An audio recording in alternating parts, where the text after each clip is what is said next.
Antes de nós fazermos a leitura da palavra, eu sou autor de algumas obras, estou com uma delas aqui, que é o livro A Queda. Eu não lembro se eu trouxe da outra vez aqui, não, né? O livro A Queda é um livro que eu lancei no início do ano. É um tratado sobre a doutrina da depravação total. O tema, né? A tese do livro é a seguinte: somente um pecador de verdade abraçará um Salvador de verdade. Somente um pecador de verdade abraçará um Salvador de verdade. É disso que trata esse livro, né? Que nos leva a pensar na realidade da queda, para darmos a importância devida a Jesus como nosso Salvador, seu sacrifício, sua morte, tá bom? Então nós temos alguns exemplares ali com a minha esposa. No final, se você tiver interesse, estará nos abençoando. Eu estou lançando também em janeiro, se Deus quiser, uma outra obra chamada Redescobrindo a Alegria da Salvação. Eu tenho orado a Deus e tenho sentido em Deus que vai abençoar muitas pessoas. Estamos nos pontos finais lá, eu e minha esposa, eu estou muito feliz em Deus, né? Tenho um sentido pelo Espírito que vai abençoar muitas pessoas. Quero que você saia daqui também com esse sentido aí de estar orando, intercedendo. Amém? Posso contar com a sua oração? E também estou trabalhando numa obra chamada Certezas, e a mensagem que eu vou trazer aqui hoje tem muito a ver com esse livro Certezas. Estou trabalhando nele também há uns 8 anos, e pretendo lançar ele também no ano que vem. Então quero convidar você para abrir aí a sua Bíblia no Evangelho de São João,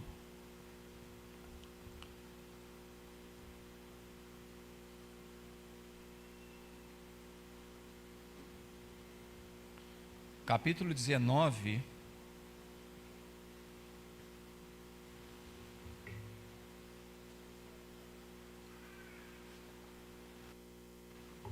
a partir do primeiro verso.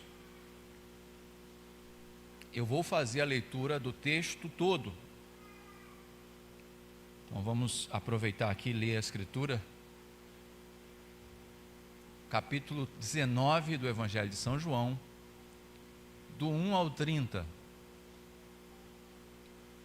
Eu vou me esforçar para não dizer nada inútil, ok? Prometo.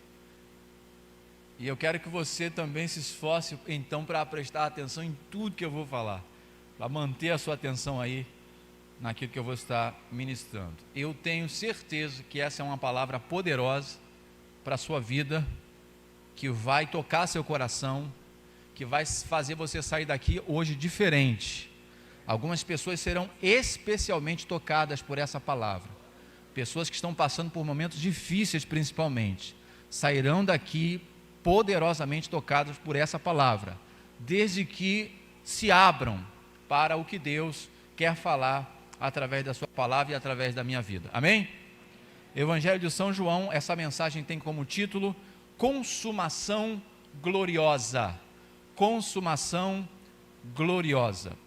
São João capítulo 19, versículo 1 diz assim: Então Pilatos mandou açoitar Jesus. Os soldados teceram uma coroa de espinhos e a puseram na cabeça dele. Vestiram-no com uma capa de púrpura e, chegando a ele, diziam: Salve, Rei dos Judeus! E batiam-lhe no rosto. Mas, uma vez, Pilatos saiu e disse aos judeus: Vejam, eu o estou trazendo a vocês para que saibam que eu não acho nele motivo algum de acusação. Quando Jesus veio para fora, verso 5, usando a coroa de espinhos e a capa de púrpura, disse-lhes Pilatos: Eis o homem. Verso 6, ao vê-lo, os chefes dos sacerdotes e os guardas gritaram: Crucifica-o, crucifica-o. Mas Pilatos respondeu: Levem-no vocês e crucificam-no. Quanto a mim, não encontro base para acusá-lo. Verso 7, os judeus insistiram: temos uma lei, de acordo com essa lei, ele deve morrer, porque se declarou filho de Deus. Ao ouvir isso, Pilatos ficou ainda mais amedrontado. 9. E voltou-se para dentro do palácio. Então perguntou a Jesus: de onde você vem? Mas Jesus não lhe deu resposta.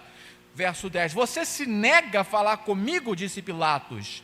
Não sabe que eu tenho autoridade para libertá-lo e para crucificá-lo? Verso 11. Jesus respondeu: não terias nenhuma autoridade sobre mim, se esta não fosse dada de cima. Por isso, aquele que me entregou a ti é culpado de um pecado maior. Daí em diante, Pilatos procurou libertar Jesus, mas os judeus gritavam: se deixar esse homem livre, não és amigo de César. Quem se diz rei opõe-se a César. Ao ouvir isso, Pilatos trouxe Jesus para fora e sentou-se na cadeira de juiz, num lugar conhecido como pavimento de pedras, que em aramaico significa Gábata. 14. Era dia da preparação para a semana da Páscoa, por volta do meio-dia. Eis o rei de vocês, disse Pilatos aos judeus. Mas eles gritaram: mata, mata, crucifica-o. Devo crucificar o rei de vocês? Perguntou Pilatos. Não temos rei senão César, responderam os sacerdotes, o chefe dos sacerdotes. Finalmente Pilatos o entregou a eles para ser crucificado.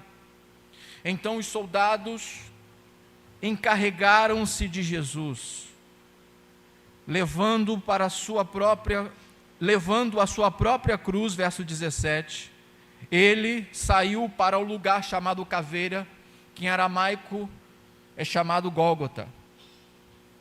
18. Ali o crucificaram, e com ele 2 outros, um de cada lado de Jesus. Pilatos mandou preparar uma placa, pregá-la na cruz com a seguinte inscrição: Jesus, rei dos judeus, Nazareno, rei dos judeus. Mas os judeus leram a placa, pois o lugar em que Jesus foi crucificado ficava próximo da cidade. A placa estava escrita em aramaico, latim e grego. Os chefes dos sacerdotes judeus protestaram junto a Pilatos: não escreva rei dos judeus, mas sim que esse homem se dizia rei dos judeus. Pilatos respondeu: o que eu escrevi. Verso 23. Tendo crucificado Jesus, os soldados tomaram as roupas dele e as dividiram em 4 partes, uma para cada um deles, restando a túnica. Esta, porém, era sem costura, tecida numa única peça de alto a baixo. Não a rasguemos, disseram uns aos outros, vamos decidir por sorteio quem ficará com ela. Isso aconteceu para que se cumprisse as escrituras que diz: dividiram as minhas roupas entre si e tiraram sortes pelas minhas vestes. Foi o que os soldados fizeram. 25. Perto da cruz de Jesus estava sua mãe e a irmã dela, Maria, mulher de Clopas, e Maria Madalena. Quando Jesus viu sua mãe ali e perto dela o discípulo a quem ele amava, disse à sua mãe: eis, aí está o teu filho. E ao discípulo: aí está a sua mãe. E daquela hora em diante o discípulo a levou para casa. Mais tarde, sabendo que tudo estava concluído, para que se cumprisse, aleluia, para que as escrituras se cumprissem, Jesus disse: tenho sede. Estava ali uma vasilha cheia de vinagre. Então embeberam em uma esponja, colocaram a esponja na ponta de um caniço de sopo e ergueram até os lábios de Jesus. E o versículo 30. Tendo provado, Jesus disse: está consumado. Pai querido, eu lhe agradeço, porque a tua palavra nos coloca na tua frente. Estamos diante de Deus agora, para ouvir a sua palavra, através de homens pecadores, falhos, mas chamados pelo Senhor. Agradecemos pelo seu evangelho, pelas escrituras sagradas, que o Senhor nos deixa, que o Senhor nos dá, e pelo Espírito que nos faz compreender verdades espirituais tão maravilhosas. Eu peço que o Senhor nos dê essa noite esse espírito de revelação. Abra os nossos olhos espirituais, nossa mente espiritual, nosso coração espiritual, para que possamos nos apropriar das tuas verdades e sermos abençoados por ela. Nós pedimos isso porque Jesus merece, e é em nome dele que oramos. Amém e amém. Se você puder, mantenha a sua Bíblia aberta. Eu quero começar essa mensagem com uma pergunta provocadora. Vocês acompanharam o julgamento de Flor de Lis? Quantos acompanharam o julgamento de Flor de Lis? Ficaram torcendo para que ela fosse condenada ou para que ela fosse absolvida? Não precisa responder.